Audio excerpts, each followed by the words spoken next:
All right. Well, we talked to NBA coaching vacancies last week, I believe it was. But we've got another one that's opened up today. The New Orleans Pelicans have decided that they will part ways with Coach Stan Van Gundy after just one season on the job. 31-41 record for Van Gundy and the Pelicans this year. They missed the play-in tournament. They finished in the 11th spot in the West. I know me personally, I'm a little bit surprised at this, but let's get right to it. Drink. You agree with this move, or do you disagree with it? You're right. I agree with it. Look, here's the deal, right? I understand, like, and you know what I'm saying? I take my licks. Like, people gonna, come at me and be like, dang, that's crazy that you think it's all right for a coach to get fired in their first year. Well, here's the deal.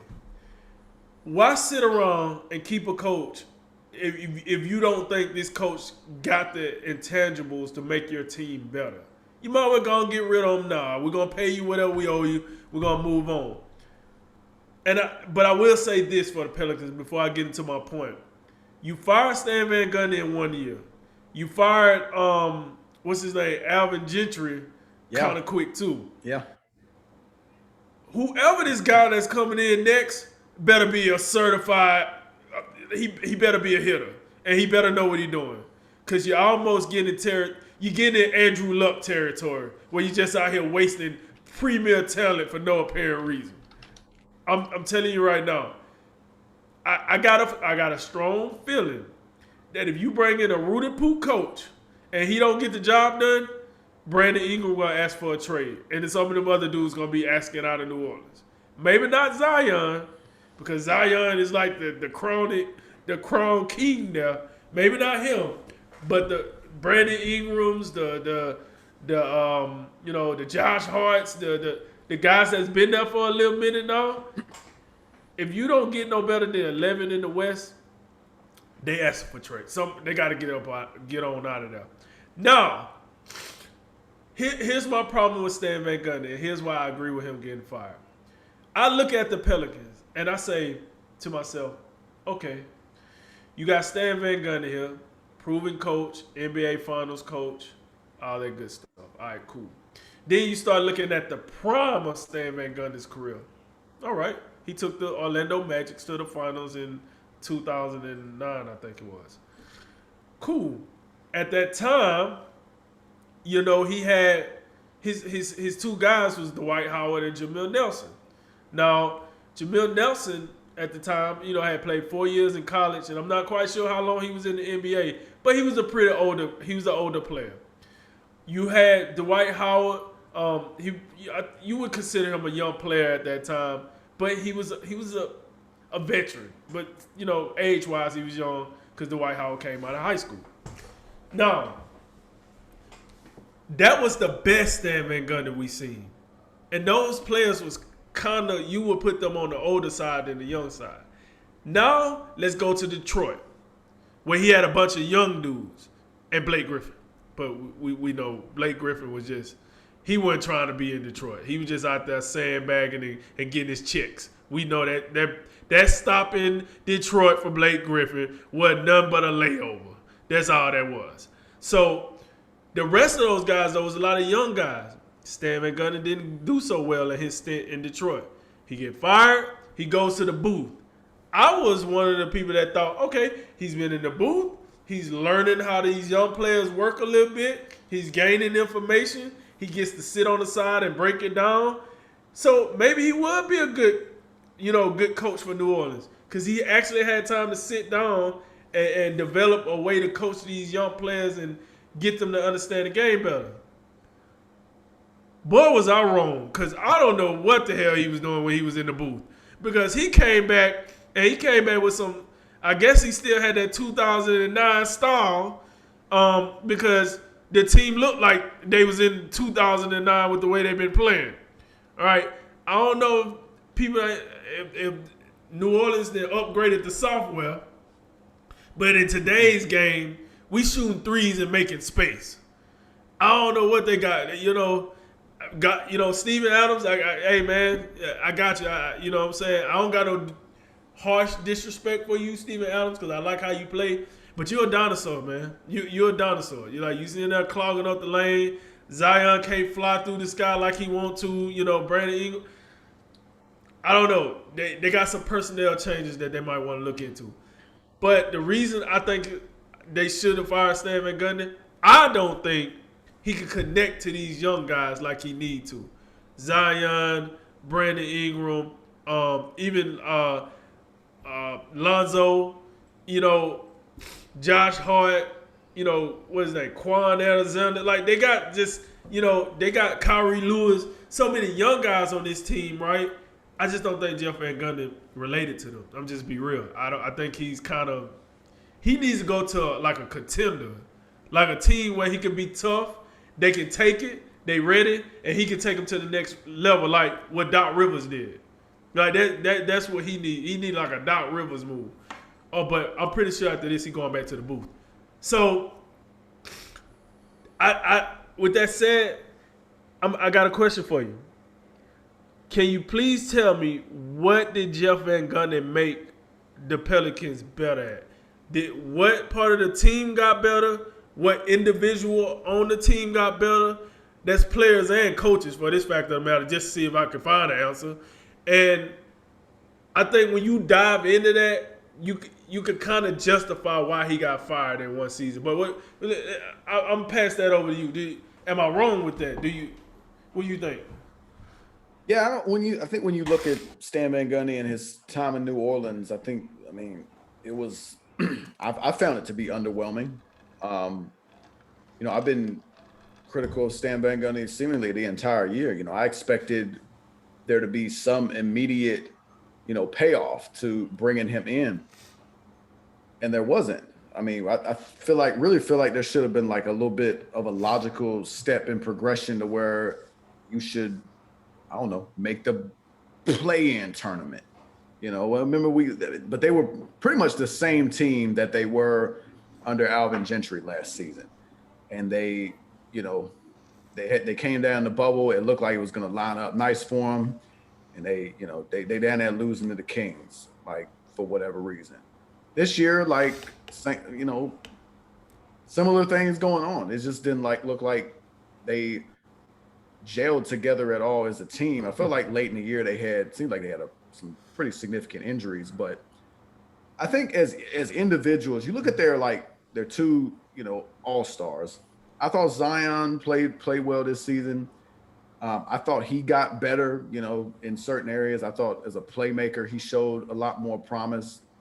I really feel like I think Brandon Ingram was fine. I just don't think, the year before he made an all-star team, he won most improved player. I didn't see where he got much better, if any, this year.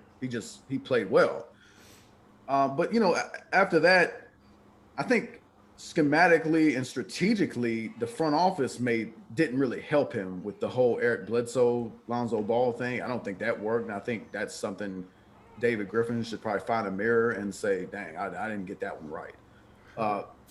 But Stan Van Gundy, they were the biggest indictment I would have against Stan Van Gundy is they look like the same exact team as they did before he got there. I didn't see much different. And when you look in the bubble last season and you look at how they finished this season, they're the same team. They 11th in the conference and they missing the this participation playoff thing that the NBA has going on. And you know how I feel about New Orleans in comparison with Memphis. Yeah. This is the second straight year that Ja Morant is catching a little bit more of the limelight. That I think the NBA and ESPN and other networks, they would love Zion to, have a little bit bigger bite of that. And the networks, I think for me, it's really hard to justify nationally televised game after nationally televised game when the team just does not perform. I don't think Stan Van Gundy deserved to be fired because I think when you fire a coach that quickly, that's a sign that you messed up in the hiring process. I think Indiana is guilty of this as well with Nate Bjorken, even though I would defer to you in the fact that you got that inside scoop and you actually had some firsthand viewingship of just things that head coaches probably should have some control over. That situation got a little Freddie Kitchens feel to it. That's what that just made me think of. Stan Van Gundy, I though, agree. when you hire Stan Van Gundy to a young team, it just feel like that's a hard sell to me to fire a guy after 1 year who I know it's been a minute. I know Detroit was not, his time there, I didn't find it all that impressive. But I felt like, a veteran guy like Stan Van Gundy, these things do take a little bit of time sometimes, And I think I can only imagine that he would get this thing moving in the right direction, but it's also David Griffin gotta help him a little bit. They gotta build this team correctly around Zion and Brandon Ingram and gotta get more shooters. When you got Eric Bledsoe and Lonzo Ball out there together, that's just, I know they had the one game early on in the season where they made like an absurd amount of threes. And we were talking about it after the game, like, this is not happening again. And it didn't happen again. So, I think there's I guess I didn't expect to be, holding David Griffin so accountable in this subject, but I think he's got a share of the blame. And it's just, I think just like Indiana, you gotta be better at the hiring process. You can't be just dilly-dallying and firing coaches like you the New York Knicks before Tom Thibodeau got in there. So right. I do want to ask you this though, because I thought of this, and we obviously say we live by the slogan that you've coined at the beginning of this show. We're gonna say we're gonna tell you what's on our mind. Right. I'm just a little bit curious because I looked up, the assistant coaches that ESPN is referencing, and they got 4 contenders. They're all black. There's nothing wrong with that. But I just look at, this is 2 white coaches who have been fired after 1 season, which is just, it don't get much quicker than that.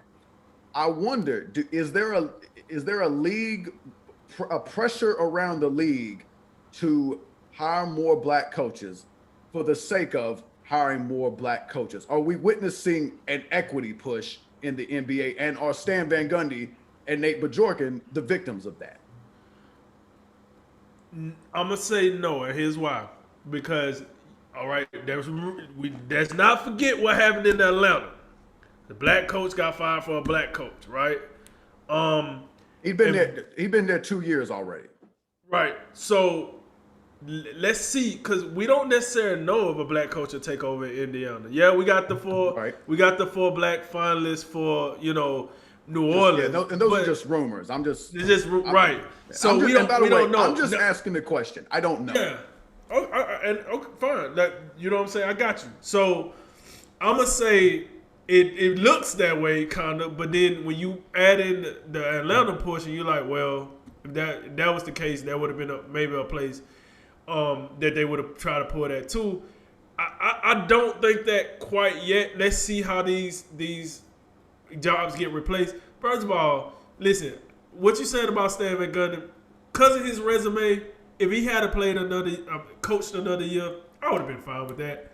Nate Bjorken, though, they ain't got nothing to do with race. They just got something to do with leadership. I'm sorry. That's a leadership call. Personally, I think Indiana hired him. Listen, and you say this all the time. They jacked up with Nate McMillan, first and foremost. That's where it started at. Yeah. You fired the black guy, then you got the white guy. So we're going to put it that way. That's where you messed up at, right? That's fine. But like with Nate Bjorken, my whole thing was, man, are you a leader or what? And like you said, it got a Freddie Kitchens feel to it, and that's exactly what they had. Because this is unbelievable to have your assistant coach out here acting a fool like this against your players, and you sitting on here doodling, making little stick man figures or whatever you doing, acting like you don't see this going on. Like, you don't hear that? We hear that and we watching it on TV. So you can't tell me you don't hear it. You standing right there. He's done. He's out here. Nate Bjorken, he gets no excuse. He was over his head. He needs some more head coaching training. And then we might try this again down the road. But he was over his skis. Stan Van Gundy, it might be unfortunate, but at the end of the day, like I said, you have to come in there and make a step somehow, to me. And I just feel like he didn't do that enough. Like, I get you, Zion was a better playmaker. Brandon Ingram was kind of like steady. He was idle this year. But at the end of the day, okay, cool. Did you make anybody else better? Was Lonzo Ball any better this year? Did Eric Bledsoe work out? Did Steven Adams? I mean, I guess Steven Adams did his job. But, for what you asked him to do. But I didn't see anything out of this team that made me say, the Pelicans is the team to look out for in the future. And maybe if you kind of got that out of Stan Van Gundy, he'll still be there. I just didn't see it. That's why I don't have a problem with him getting fired. Because it's like, dang, man, what did you actually do? You finished 11 out of what, 15 teams. What the hell did you do? You just came on, put on your jumpsuit with the Pelicans logo, got out there, pulled your mask down, said, hey, that's it, and then put your mask back up, and that's it. End of the season. That's all I've seen out of Stan Van Gundy. So that's why I justify that. But to answer your question, we'll have to see.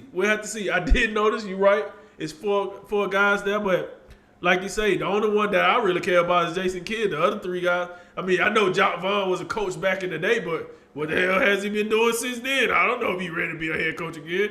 We'll see. So, what would be funny if they send Jock Vaughn back to Orlando. Just send him back to Orlando. You know what I'm saying? No big deal. But yeah, I don't wish that on nobody. But it is an interesting situation. When you put it that way, it's interesting to see how it's going to play out. But I don't think that's the case just yet. We got to see how it unfolds. And, maybe we revisit this a little later.